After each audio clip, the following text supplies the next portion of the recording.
Darkcast Network. Indie pods with a dark side.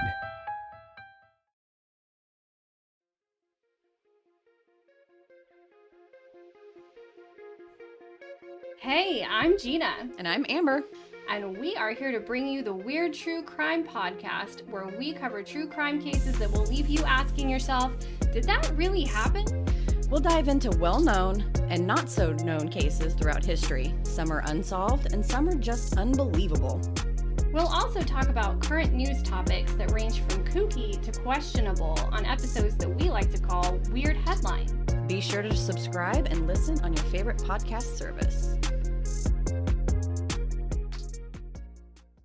Hey y'all, welcome back to Mountain Murders. I'm Heather. And I'm Dylan. We recorded like a whole 10-minute introduction to the show in which Dylan discusses the importance of Crunch and Munch as a snack and how much he loves it. He sings us a jingle, but I've decided we're not going to publish that, Dylan. No, she tricked me. I was having my pre-pod snack because I'm not allowed to eat during the show for obvious reasons. It's not great audio. And I found a box of Crunch and Munch. And she caught me with a mouthful, and I was singing my little jingle. And I love that you have snack songs. Yeah. I tell her all the time, I was like, even if I was by myself, I would be saying this stuff out loud. And she knows this to be true. Now, Dylan, would you be saying it or would you be singing it out loud? Well, I'll be singing it. Because you just like make up little ditties. Yeah, well, I'm just going to give the Crunch and Munch one to him. And there's no crunching, though. Crunch and Munch, I love the first bite. Crunch and Munch is such a delight. Now, you claim that you remember this being a jingle from back in the day. Possibly. I don't remember this. Okay. But a while back, you were on a mission to find Crunch and Munch. You wanted some toffee popcorn snack. Yeah. With some nuts in it. Is it peanuts? Yes, there's always the little clusters in the very bottom of the bag. I don't like peanuts. Yeah. Oh, my gosh. I tend to not enjoy peanuts being part of a snack. Okay. Like that's typically if it's like a snack mix or a trail mix or something, I don't like to eat the peanuts. I don't know why. You won't know like nuts. It's unnecessary. No, I like nuts. I'm not a huge fan of I like nuts. I'm not a huge fan of peanuts for some reason. Okay, well, I think that's a hurtful statement to us peanut lovers. I'm just going to say I know that. you love some peanut butter M&Ms. I That's do. good for you. I do. I'm allowed to not want peanut butter M&Ms, Dylan. Okay, so post-snack, here we are recording a bonus episode for our listeners because we love them. I have to say, Dylan, discussing the peanuts, and you're acting like I'm a peanutist, right? You're being a nutist right that now. I'm against peanuts, and I'll just say that's poppycock, which is also the other caramel popcorn, toffee popcorn snack. But I would enjoy poppycock as well. I really like the Werther's caramel corn. Look, in all seriousness, if you're a sweet popcorn lover, you have to get the Werther's It's really good. caramel popcorn. But it's very hard to find. Well, it's snack season, Dylan. It's cold, okay? The weather's starting to change here. We've got a very cool day. It's like in the 40s out. Oh, yeah. It's nippy. And breezy. I had to put on my hoodie and my sweatpants, which is my like winter uniform. When Heather gets straight up out of bed and makes soup to let it simmer on the stove all day, I know that fall has truly arrived. It's cold. There ain't shit to do. There's tourists everywhere. So, it's a snacky month. It's October. You got all the good treats out in the stores. Everywhere I go are just bags of candy calling to me. Oh, my gosh. Like, hey, girl, you want to eat me? I'm a Snickers. I'm bite size. Yeah, and I'm like, I do want to eat you. I got to say, I love Snickers. It has peanuts. And see, I don't mind a Snickers. Okay. All right. So here we are in the studio because, again, we love our listeners and we wanted to put together this bonus episode. Heather has some really interesting things for us to talk about. We're just over here talking about fucking snacks. So, Dylan, I thought we could investigate some of the most haunted places in the American South. Yes. Since we are located in the South Of America. While it lasts, we should talk about some of these places, right? Because some of them are truly creepy and spooky. And everybody loves a good ghost. Yes. Unless it's terrorizing you in your home. Well, that's true. All right. So one of the most haunted places in the South is the 1886 Crescent Hotel and Spa in Eureka Springs, Arkansas. It allegedly hosts a wide variety of spirits. Now, we have a patron that went to stay at this hotel. Oh my gosh, you got to have some guts for that, right? Right? Now, it is said that after the skeleton frame of the hotel was constructed in the 1880s, that one of the Irish stonemasons plunged to his death in what is now room 218. This room is one of the most spiritually active rooms in the hotel and has attracted television crews and ghost hunters for decades. A lot of the hotel staff refer to this entity as Michael, and it's classified as a poltergeist due to the nature of the unexplained activity that happens at this hotel. I got to say, if I had to have interactions with some paranormal experience or entity, I think a poltergeist might be one of the more fun ones, unless it's scary. Well, guests have experienced things like a set of hands coming out of the bathroom mirror. Like it's like these hands are reaching for them. No. Yeah, that's not okay. Cries of a falling man, like up in the ceiling. I was like, ah. The door opening, slamming shut, unable to be opened again. So a lot of guests are intrigued by this series of events, and they often request to stay in room 218 for the chance of experiencing something themselves. Now, in the hotel's crystal dining room, many employees have encountered playful spirits that are in Victorian dress. That would be pretty groovy. During the holiday season, when the dining room is closed, they have a grand Christmas tree, and they usually will have packages under the tree as part of the, Christmas decor. And they've actually had the packages moved, and the chairs will be circling, facing new directions, like just a very strange activity surrounding the Christmas tree and the Christmas presents. Interesting. Yeah, I mean, I've heard stories from other people who work in historic places.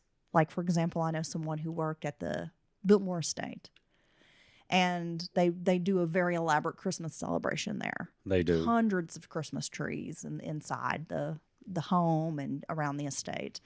And several employees have told me stories about the Christmas trees. And these are very tall trees. Right. We're talking like a 30 or 40 foot Christmas tree. Yeah, something more along the lines of a Rockefeller tree and Rockefeller Circle. Is that Center. I don't know. That big tree up there in New York. Whatever the fuck it is. Okay. We in the South. We ain't talking about that shit. I got to say, the Biltmore House has a very strange energy, I thought. Well, these employees have talked about, we have ladders and you have to use like special equipment to decorate these trees, and they'll come in and the decorations are moved and things are rearranged, and there's no possible way that this could happen because you would have to have a ladder. You'd have to have a bucket truck and all that. Yeah. See that now, no guest or visitor could just reach this stuff without a bunch of obvious equipment that would cause a big scene. And that I would find very strange. One time after having this Christmas tree, having the chairs be rearranged and the gifts rearranged around the tree, one of the employees came in to find that the dining room was in perfect order except for menus were scattered around the room. Another waitress reported looking to a huge mirror between the doors from the dining room to the kitchen and saw a couple dressed in Victorian wedding garb, like facing each other. I did read this thing. If you stare into a mirror for around 10 minutes, your brain will get bored and start to distort not only your reflection, but, cause you to see other things like Bloody Mary. Wow. Yeah, that's interesting. So in the 1930s, the haunted hotel in Eureka Springs became an experimental cancer hospital. A guy named Norman Baker, who claimed to be a licensed physician, examined cancer patients in the hotel's basement while charging families, their life savings, most of their money. So he's like a flim-flam guy, right? So several apparitions from the hospital visit the hotel daily. People have claimed to have seen this Dr. Baker in the hotel lobby. He's described as a man in a purple shirt and a white linen suit matching photographs. So they've seen pictures of the guy and they're like, that's what he looks like. Plus, I'm just like loving that he's wearing his little linen suit. So of that time. Hotel maintenance has witnessed like washer and dryers running in the middle of the night. The laundry room is located next to Dr. Baker's old morgue, which still contains his autopsy table and walk-in freezer. That's awesome. Yeah, can I just stay there?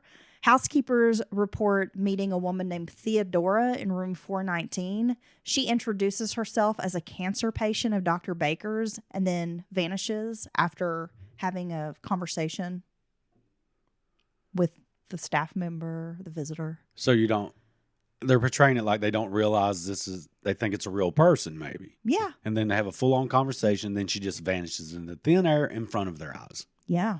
Okay, I would run screaming from the grounds.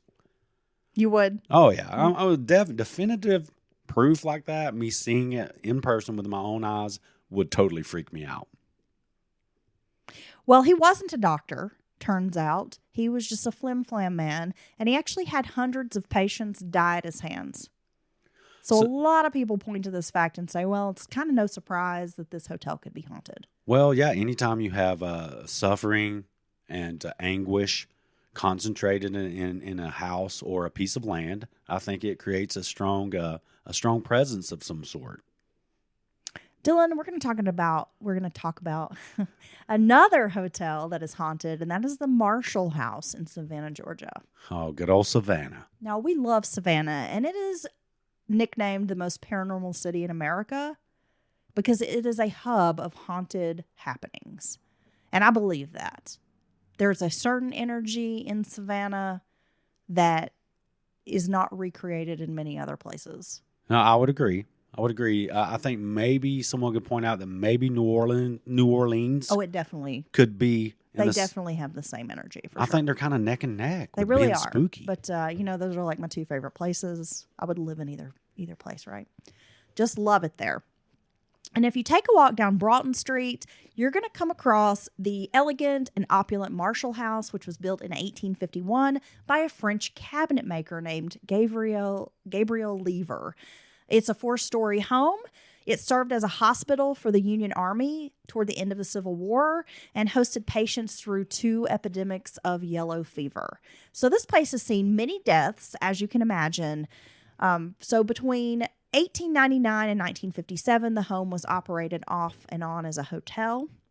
So for over 40 years, this place ran up until 1999 when the property was restored to its former glory. And there have been reports of some unnatural happenings at the Marshall House, which is really no surprise given its history. No surprise at all.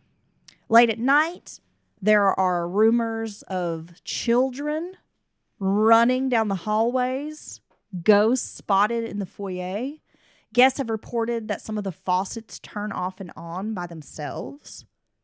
Oh my gosh. All the creepy things, Dylan. Yeah, all we're missing is disembodied children chanting. Now, let me ask you, Dylan, would you stay at a haunted hotel like the Marshall House?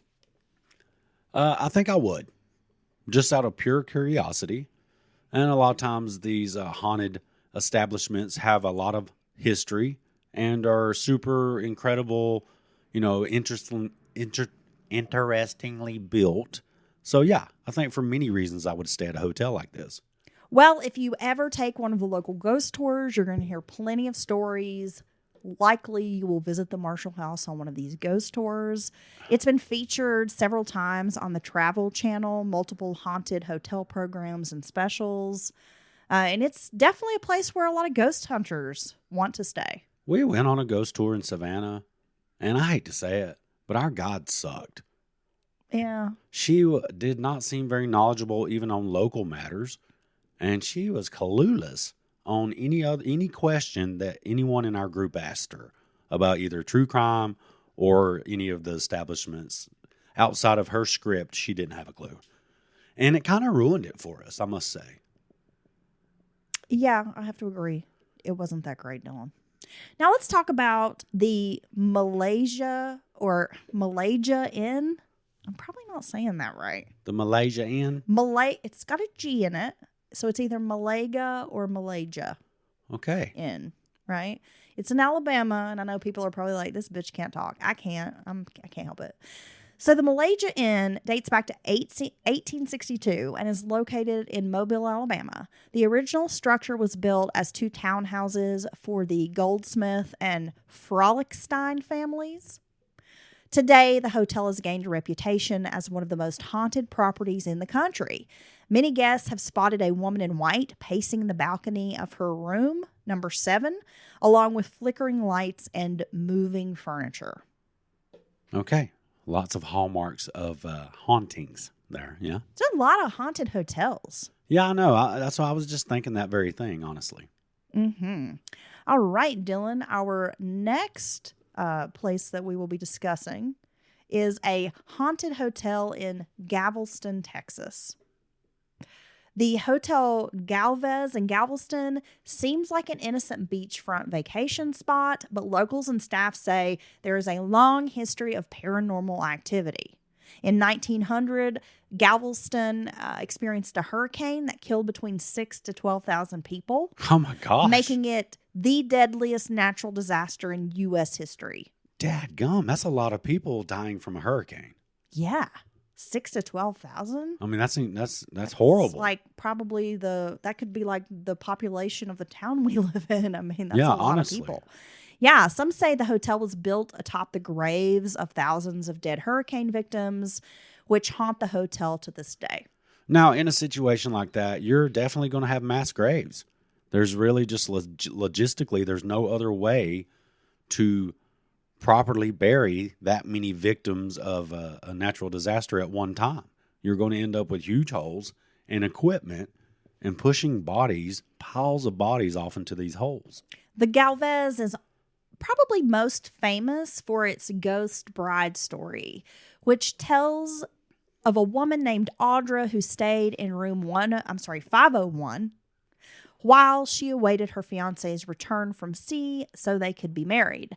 One day, after hearing that her lover's ship had sunk and he would never return to her, Audra traveled to the hotel's 8th floor and reportedly hanged herself from the building's west turret in true Romeo and Juliet fashion. Now, would you agree there's quite a few stories of the love lost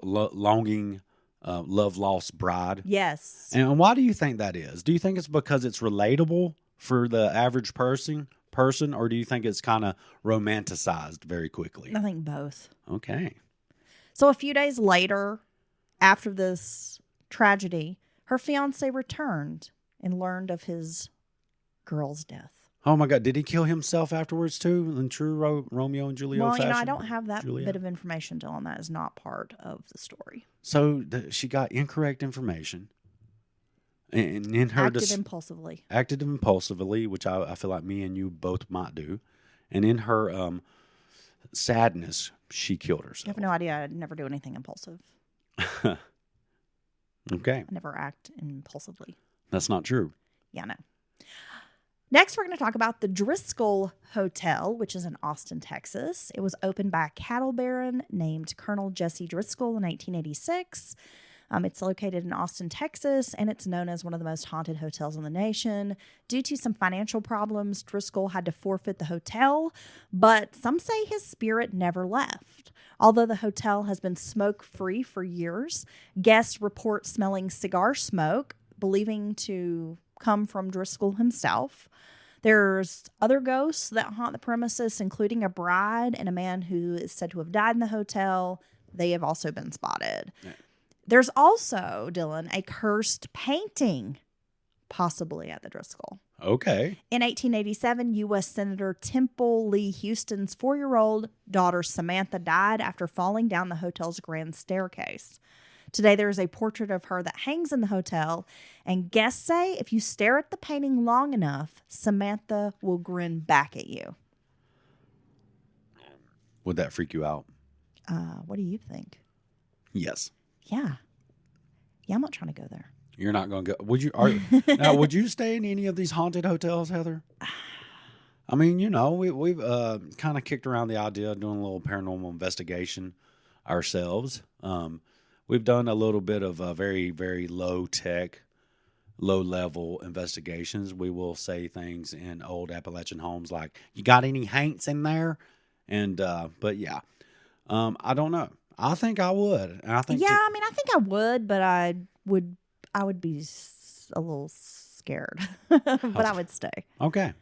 But I don't want to go stare at a painting that's going to stare back at me and smile. When I was a kid, like, what is that? The Ghost and Mr. Chicken? Yeah. The Don Knotts movie? Yes, the Ghost of Mr. Chicken. Dude, I loved that movie as a kid, but I was also very terrified of, like, the organ that had the bloodstained keys and it would play on its own. Yeah. And all the paintings in the house, the portraits, the With oil the paintings eyes. had the eyes that would move around. And Yeah. that scared me as a kid. Well- and I've always had this weird feeling that I was going to go in some old home with these antique portraits and that they were going to have googly eyes staring at me the whole time. Well, the Jesus picture that would watch you fall around the room, that scared me as a child. I mean, I think you know what I'm talking about, right? It's made a certain way, and it actually has like a 3D element to it. And It's probably that same Jesus picture that like every grandma had in the house. it's like Jesus framed, they'd be like, Jesus is watching like you. framed on the mantle. Yeah, Yeah. and then you'd be like, all right, but you move around the room, and every time you look at him, he's looking at you, dude. Well, he's watching you. He was watching. He's like Santa Claus. He's watching you. He's watching you. My gosh. Okay, Dylan. Moving along from some of the haunted hotels, we have the Sloss Furnaces. What is that? Okay, so during the industrial boom in the late 19th and 20th, or the early 20th century, late 19th century, in Birmingham, Alabama, the city was famous for its nearby deposits of iron ore, limestone, and coal. People called it the Magic City because it had a plethora of these important resources. Very important resources. Yeah, we actually had covered a case a while back in Alabama, and I think we talked about some of these mineral-rich areas, right? The Sloss Furnaces, now a historic landmark, is where much of that steel was produced. There was a foreman in charge of over 100 workers named James Wormwood. His nickname was Slag. Dude, what an awesome name and nickname. He forced his employees to work in dangerous conditions, resulting in 47 of them dying on the job. A modern day facility where they process mined ores of various types. It's so scary. I mean, you got these big, huge pots of molten substances at thousands of degrees having to be moved around and melted down and then poured and then shaped and formed in some fashion. But I mean, it looks so scary in the modern day. Well, it's hot. It's hot. Gritty. Yes. It's dangerous. I could only imagine back then how dangerous and scary this They didn't have facility OSHA was. standards. No. Now, according to the Travel Channel, one worker's shirt got caught on a flywheel powering a generator, and he was dragged into the gears of the machine. That's horrible. That would be a horrible way to go. The tale goes that the workers rebelled and threw slag into one of the furnaces. So it's rumored that slag now haunts the second floor of the complex and can still be heard tormenting his employees. People have also reported hearing screams of past workers. Oh my gosh. What is that? The what furnaces? The Sloss The Furnaces Sloss Furnaces sound like a really scary place. in Alabama. Yeah. Oh my Very gosh. creepy. Now, Dylan, moving along here, we have got the King's Tavern, one of the oldest buildings in Mississippi, but it has a dark haunted past, Dylan. In the 1930s, the remains of 3 human skeletons, 2 men and 1 woman, along with a jeweled dagger, were removed from the wall behind the restaurant's fireplace. The remains were never identified, but rumor has it that the remains of the woman belonged to Madeline, the mistress of the restaurant's first owner, Richard King, who opened the spot in 1789. Some people think Madeline is responsible for some of the building's paranormal activities, which include beds feeling warm and reflections appearing in mirrors. A bed feeling, if you climb into a bed and you're expecting it to be at least cool, right? Most times. And it feels like someone's been laying there. Would that strike you as odd? Ew, that would weird me out. Now, I remember one true crime story we talked about. That mother loved her daughter so much she would go lay in her bed and warm it up for her before she went and got in bed. Now, would you like that? Would you like me to pre-warm your beds? Can I get to do some little poots in it, get it all just right for you? Or what if I promise not to poot in it and I just use my body heat to prepare it for your comfort? Stay on your side of the bed. Okay. Okay. Okay. Leave my clean sheet side alone. Now, I want to. This leads me to a question for listeners. Do y'all have outlined sides of the bed if you do indeed share a bed with your loved one? Is it a permanent situation? Because I feel like ours is permanent. And I feel like you won't let me lay on your side because you feel like I've wallered my side and I've had more wear on my side, if that makes sense. And your side feels better, more comfortable. That's why you want my side. Well, yeah, obviously. No, you can't have my side. Okay. Quit wallowing in the bed. Just reach out to us at mountainmurderspodcast@gmail.com and let us know. Are you allowed to lay on your loved one's side of the bed? It's my side. Okay. You can hear what the answer is here at the Mountain Murder Studio. So the outlaw Wiley Harp, if you remember, we discussed Wiley one of our very first episodes. They were marauders. The Hart brothers. Yeah. Yeah. So apparently he killed a crying baby at this location. And so some visitors have reported hearing a child crying in the upper level of the tavern when no one was there. The Hart brothers. And they think it was a victim of Wiley Harp. The Hart brothers were vicious murderers. And I still can't get over the story, the fact that they would oftentimes dispose of the victims in the rivers or bodies of water, but they would make sure to split them from growing to neck to make sure that no gases build up in their dead body and they don't come back up. Oh, it's terrible what they did. Yeah, it was very terrible and just one of the most sadistic stories I've ever heard. So we're going to talk about, and I'm probably saying this incorrectly, Sturtevant Hall. It is a stunning landmark in Selma, Alabama, one of Alabama's most famous antebellum mansions. It was built in 1853 by Colonel Edward Watts, who sold it shortly after to a young man named John Parkman. Parkman got into banking at 17 years old, and by 29, he had worked his way up to becoming the bank's president. Unfortunately, John was bad at investing money. After the Civil War, he lost a significant amount of the bank's money, having invested heavily in the future of cotton. The citizens of Selma believed it to be an honest mistake, as many other bankers in the town also lost significantly following the war. The government, however, was not in agreement. They arrested John for embezzling, and they took him to jail to await trial.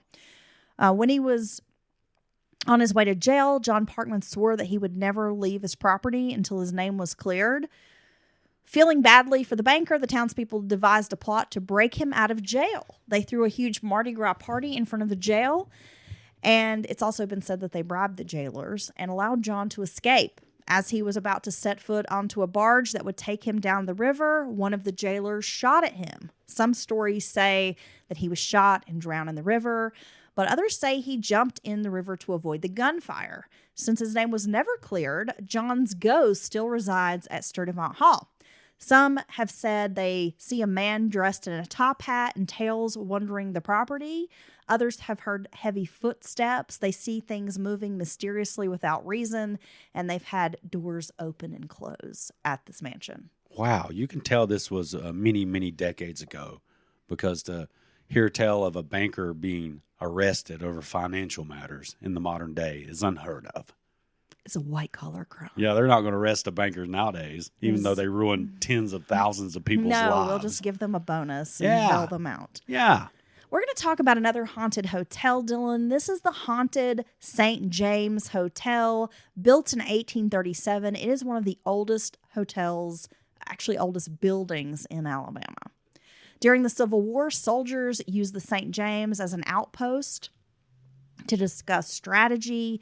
Following the war, the hotel's new owner, Benjamin Sterling Tower, allowed Jesse James and his gang of outlaws to stay at the hotel for one night. Now, according to AL.com, guests have reported seeing apparitions of the outlaw, his girlfriend Lucinda, and a man dressed in attire from the 1800s in rooms 214, 314, and 315. Wow, what a storied history this place has. Over the years, the St. James has fallen into disrepair, forcing it to shut doors. But earlier this year, the Alabama News reported a Hilton brand hospitality company had purchased the building and they planned on restoring it and reopening it. So I'm wondering if Jesse James will survive once construction finishes there. Oh, I'm sure, because, he's not one to follow rules. So he's just going to be like, I don't care. I'm still going to hang out and open doors and such. Next, we're going to talk about the historic St. Augustine Lighthouse, which illuminates waters in the nation's oldest port. But this picturesque structure is also known for its paranormal activity. There are a lot of haunted lighthouses out there. I think we've discussed this before, definitely privately. I think it's just the nature of where the lighthouses are. It's typically on like a desolate peninsula or some jetty that, I don't know if these are proper geological terms or geographic terms rather, that jut out. They're desolate oftentimes. You typically have one or, just a couple of people manning it. I think it's just a sad place, full of feelings of lonely and longing and maybe depression. Yeah, I mean, you could be right there. Wow, they scary though. They creepy. Well, it's rumored that ever since lightkeeper Joseph Andrew fell to his death while painting the tower in 1859, visitors have reported seeing his ghost on the premises. But that's not all. When the lighthouse was built in 1871, Hezekiah Piddy, which is a great name, by the way, Hezekiah. Hezekiah Piddy is a cool name. Hezekiah Piddy, the superintendent of lighthouse construction, moved to St. Augustine and lived on site with his family. Piddy had 3 daughters that frequently played in a railway cart used to transport materials from the shipping docks to the lighthouse. One day in 1837, the girls were riding in the cart but fell off the dock and drowned. According to the museum, visitors say they hear the sounds of children playing around the lighthouse to this day. Oh, gosh. That's scary. Yeah. Yeah, ghost kids scare me, bud. You don't like the ghost kids? No, because I don't know. It's like they're, like we were talking about Pet Cemetery and the child Gage in the story. They're like, children are angelic in a way. Their faces, their little voices. But then for it to be something ominous or scary, let alone Gage asking if we want to play. That was one of the scariest things I'd ever seen as a child growing up in Ghost the movie. children are scary. They are. It's very unsettling. It's true. Let's talk about the Cedar Grove Mansion in Vicksburg, Mississippi. It is a stunning 3-story mansion where you can find today an award-winning restaurant and, of course, the gorgeous facilities. The home story really begins with a wealthy architect and investor named John Klein. He gifted Cedar Grove to his bride Elizabeth as a wedding present in the mid-1800s. Now, together, they had 10 children in the home, 3 of whom died. After being unable to carry the tax burden of the property, Cedar Grove was sold. In 1983, Ted and Estelle Mackey purchased the property. The couple began restoring it to its original glory. But soon after, manifestations began appearing while they're doing these renovations. They say it is not uncommon to smell a pipe in the gentleman's parlor, which was a favorite spot of John's to sit and smoke. Some have claimed to see Elizabeth walking down the front stairs, just going about her business in the home. They say she's very lovely in appearance, but just seems to sort of be floating around as if she's just going about her day-to-day activities. La, la, la, la, la. Just being the mistress of a beautiful mansion. I'm just a beautiful mistress of a beautiful mansion. Exactly. La, la, not a care in the world. It's oftentimes, I've heard this many times over, that renovating an old property can actually stir up energy and oftentimes, create new manifestations that have never before been seen. Others have reported seeing the ghost of a young girl. A lot of people speculate that it's Klein's daughter that died in the second floor bedroom. The home was used as a Union hospital during the Civil War. So there's also discussions of apparitions of Civil War soldiers wandering around the mansion. That's another prominent ghost that is featured around the home, are these Civil War soldiers. No, it's funny how either side has used many of these places you've discussed during the Civil War. Well, you have to imagine that the energy there, it's got to be really strong. Appomattox Courthouse. Like the emotional yes. Fear and just being scared and lonely. I mean, you're just seeing the horrors of war in some of these spots. So I think it's easy to imagine that they would have some paranormal activity. Yeah. I mean, it's almost a given, honestly, when you have that level of suffering and just very strong energy. I honestly do believe that can be passed into the ground and forever give you a strange feeling if you are to go to these places. Well, Dylan, jump onto the Mountain Murders flying rug because we're traveling to Charleston, South Carolina. Oh, gosh. Where we're going to talk about one of the most haunted inns in Charleston, the Battery Carriage House. There are tons of strange supernatural happenings, all in different rooms of this property. I want to go to Charleston, and I want to stay for a weekend. One guest in particular, an engineer who stayed at the home, said that he was not a superstitious guy, but in the middle of the night, he had a sensation of being watched. He wasn't sure if he was awake or asleep, but he saw a faceless torso in front of him. It seemed to be the body of a strong man dressed in layers of clothing. This specter reached out, touched the man's overcoat. The ghost made a threatening noise toward him. He has no face, dude. This guy screamed. There was nobody else in the room. On a separate occasion, another man reported seeing a similar torso of a man without a face floating through room 8. Look, I don't want to see the disembodied torso of anybody just floating around a room. I'm gonna state that for the record. I agree. No disembodied torsos. I agree wholeheartedly. And why is it the fact it's faceless more disconcerting than the fact it's a floating torso? Because I don't know why, but that really is freaking me out. Just imagining this in my head. Yeah. You really think it sounds like that? Well, yeah, I'm doing that because he has no mouth. He has no orifices in his face. He has no orifices in his face. Okay. Yeah. Okay. All right, Dylan. Well, those are just a few of the haunted locations that I had on our list for today. Oh, my gosh. A lot of haunted hotels.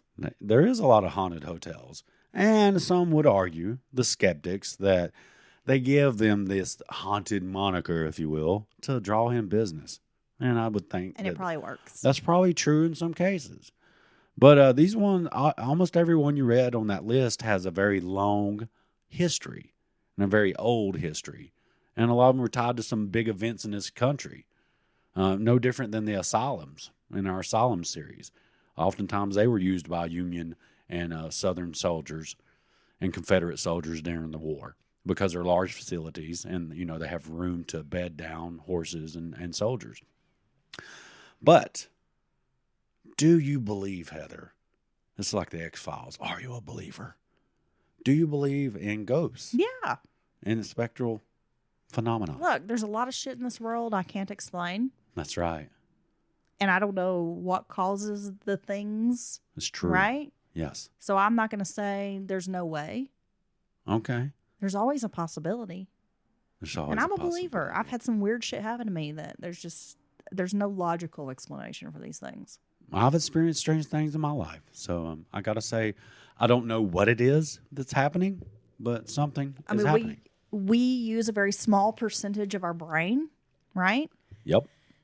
Who knows? I mean, what our brains are capable of processing out there. So I just say, you know what? I'm open to whatever possibility. I got to say, it seems people are using less and less a percentage of their brains nowadays. Yeah. And I believe in the theory of energy and planes of energy. And I think there certainly are other planes of energy that we're not familiar with. And I think a person may just transition onto another plane of energy. And sometimes those two planes of energy bleed across or bleed through each other when the veil is thin. Nice. Oh, girl, I'm going to keep on being spooky. I'm just going to sum it up by saying there's some weird shit out there. Hey, you got some haints in there? Weird shit, y'all. All right. Thank you for that. I enjoyed that. We're going to do it again because our listeners deserve some bonus apps. I want to go do some ghost hunting. Or at least just go to like some spooky spots. Okay. And see what happens. This would be a creepy day to be up in a cemetery. I'm just saying. I know. Yeah. It'd be a creepy day to like go up on the parkway and look for some spooky lights or something. You're kidding me, right? No. We'd never be able to get up there I would never today. because of all the people that are already up there. Visitors to the area. Yeah, thanks for leaving all your trash everywhere. Appreciate that. Yeah. Maybe a ghost will be spooking them, be like, boo. They're too busy. Most of them are too busy taking selfies to even like acknowledge the ghost. Take your trash with you. Leave only footprints. Oh. Not today, hippie. Get out of here, you old liberal snowflake ghost. When I'm a ghost, I'm going to be like that. Not today, hippie. And I'll be knocking over their little rock Oh, okay. statues Yeah, that they've built. Their leave little rock stacking shit. Leave the ecosystem alone. You're fucking the salamanders I'm up, going to be dude. a ghost going around kicking their sorry. rocks down. Yeah. Okay. And while you're there going like, boo, bitch. And they'll be like, do you smell is that a Marlboro light? And they'll Yeah. be like, there's no ghost around here smoking a Marlboro, but it's just you. That would be my ectoplasmic residuals. I think it smells like stale beer and cigarettes over here. Does somebody hear someone crunching some delectable caramel popcorn? Possibly crunching munch? Yeah. All right. So we hope everyone has a great rest of your week, and we cannot wait to see you again. Yeah, we'll be back on Wednesday with our midweek episode discussing more murder houses. Killer houses, y'all. Okay, Dylan, I hope you have a great day. I will. Bye. Bye.